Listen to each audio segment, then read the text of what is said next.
premier semestre de 2017 a été bon pour WAF Assurance, qui a réalisé un chiffre d'affaires de 4,3 milliards de dirhams, en hausse de 15% par rapport à la même période de l'année dernière. C'est une belle performance quand on sait que le marché global a évolué de quelque chose comme 3,5%. Cette croissance a été boostée par l'activité vie, par la branche vie, assurance vie, qui a connu une progression de 27%, ce qui confirme le dynamisme de notre modèle de banque assurance et le dynamisme de nos réseaux partenaires distributeurs bancaires, que ce soit Tijari Wafa Bank que El Balid Bank. En ce qui concerne la branche non-vie, elle a connu une progression plus importante que le marché, mais quand même modeste, de un peu moins de 4%. Celle-ci est constituée à 50% par l'automobile, qui a également performé à quelque chose comme plus 5%.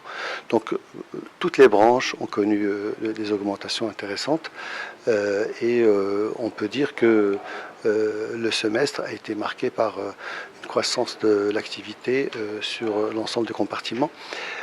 En termes de résultats, donc nous avons, malgré la hausse de la sinistralité de l'automobile, qui est un phénomène récurrent, qui est connu, nous avons pu maîtriser nos charges de sinistre et aboutir à la stabilisation de nos résultats techniques. Nos résultats financiers, par contre, ont été bons, ont bien progressé à la faveur d'un contexte marché-action qui est porteur. Et donc nous avons pu atteindre un résultat net de 563 millions de dirhams sur le semestre, en hausse d'à peu près 10%.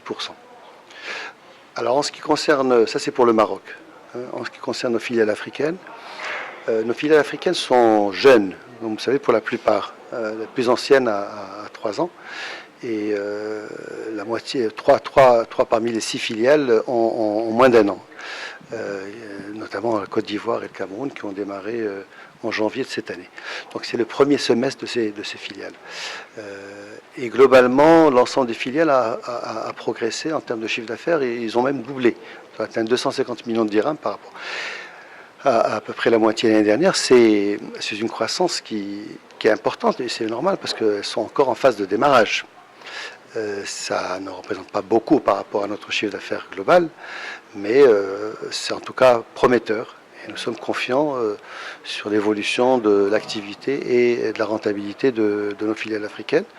Nous sommes également en train de prospecter d'autres territoires, que ce soit en zone CIMA, zone Afrique subsaharienne francophone, que en zone anglophone. Donc nous sommes toujours en phase de prospection et de discussion. Je ne pourrais pas vous en dire plus, puisque dès qu'il y aura quelque chose de concret, évidemment, nous communiquerons sur le sujet.